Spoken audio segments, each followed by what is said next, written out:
দর্শক, এই মুহূর্তে যারা দেখতে পাচ্ছেন যে এই বোনটি তার সন্তান নিয়ে বসে আছেন এবং এই বোনের যে কথাগুলো আসলে এই কথাগুলো শুনলে আমারই খুব কান্না আসে, আপনাদেরও অবশ্যই আসবে।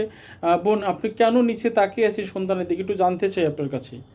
আমার অনেক কষ্ট হয় আমার মেয়ে দেখলে, আমার আমার অনেক কষ্ট হয় আমার মেয়ের জন্য। আমার অনেক খারাপ লাগে। আমার মেয়ে আমার ডাকতে পারে না, কথা কইতে পারে না, আমার অনেক কষ্ট হয় এই জন্য।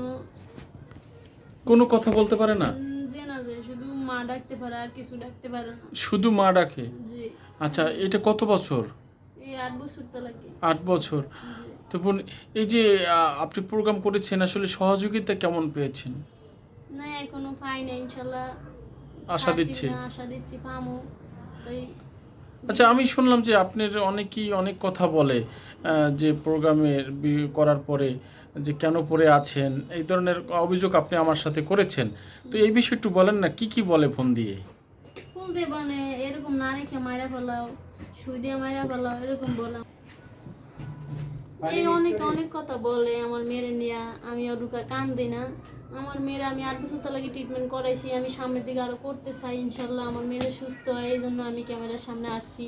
যে যাই বলুক না কেন, আমার ওর কান দিয়ে তো সময় নাই। আমার মেয়ে যখন সুস্থ হইব তাহলেই আমার ভালো। আমি কেউ কান কথা শুনে তো আমার লাভ হইব না। অনেকে বলে যে আমার সাথে যোগাযোগ করেন, ওই সেই, আমি এইসব কথা বলি না। আমার মেয়ে নিয়ে আমি পড়ে রয়েছি, আমার কষ্ট হয়ে যাওয়ায় আমারই হয়। আমার মেয়ের প্রতি অনেক মায়া দয়া আছে, যে আর ভালো সন্তান আছে হেই তো থুয়া যায় গিয়া, কিন্তু আমার ছেলের জন্য আমার মেয়ের জন্য অনেক মায়া। আমি কোনো জায়গায় যাইতে পারি না। আমার মেয়ের রেখে আমার অনেক আত্মীয় স্বজন আছে, আমি কারোর কাছেই যাই। শুধু আমার মেয়ে নিয়ে আমি পড়ে আছি 8 বছর তা লাগি। কেউর বাসায় যাই না, কেউর দেখি না। আমার মা, আমার মেয়ের নিয়ে ছেলের নিয়ে আমি আমার আমার পথে আমি আসি। আমার মেয়ের ট্রিটমেন্ট করানো লাগবে, এই জন্য আমি ঢাকায় পড়ে আছি। আমার মেয়ের নিয়ে আজকে 8 বছর তো লাগি। আমার মেয়ের আমার বাইরে নেওয়া লাগবে চিকিৎসার জন্য। এখন আপনারা কবে যাইতে চাচ্ছেন আসলে? আমরা যাইতে চাইছি এই 10 তারিখে, যে সামনের মাসের 10 10 তারিখে। তারিখে সব কিছু কাগজপত্র ঠিক? কাগজপাতি হয়েছে, কিন্তু টাকার জন্য আমি নিতে পারতাছি না। আমার হাতে এখনো টাকা জোগানো হয় না। আসলে যারা আশা দিছে তারা কি বলছে বোন? যারা আশা দিছে বলছে দিমু, এই বলতেছে, কিন্তু এখনো আমার ফোনে দেয় না কোনো টাকা পয়সা। দিছে মানে 1 লাখ টাকার মতো এখনো উঠে নাই আমার। আচ্ছা আচ্ছা। তো এখন সর্বশেষ আপনাদের ডেট পড়েছে যাওয়ার জন্য? 10 তারিখে। 10 তারিখে এবার পড়েছে? মানে তারিখ হচ্ছে 10 মানে তারিখ। যাওয়ার জন্য যে প্রস্তুতি সব প্রসেসিং করেছেন, ভাইদের বোনদের সহযোগিতা যে টাকা এসেছে? জি। আচ্ছা। তো আপনাদের পরিবারে যা ছিল সবই তো শেষ করে দিয়েছেন, একমাত্র যা ছিল? আমার কিছুই নাই এখন। এখন কিছুই না, নেই? আমার সব শেষ মেয়ের জন্য। আচ্ছা। দর্শক, আমরা শুনছিলাম এই বোনের আসলে তার গল্পটা এমনই 7-8 বছরের। আসলে বোন কান্না করতে করতে তার চোখের পানি শুকিয়ে গেছে, ঠিক মতন কথা আমার বল। কান্না আসতে পারতেছে না।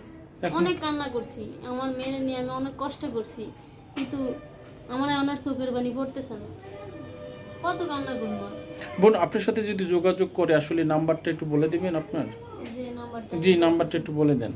আমার নাম্বারটা হয়েছে বিকাশ, নগদ, ইমো নাম্বার, হোয়াটসঅ্যাপ নাম্বার। আমি নাম্বারটা বলতেছি 0191575276 আমি নাম্বারটা আবারও বলতেছি 0191575276 অনেক ধন্যবাদ দর্শক। এই প্রোগ্রামটি অবশ্যই একটু শেয়ার করে দিবেন, আপনাদের কাছে অনুরোধ রইল।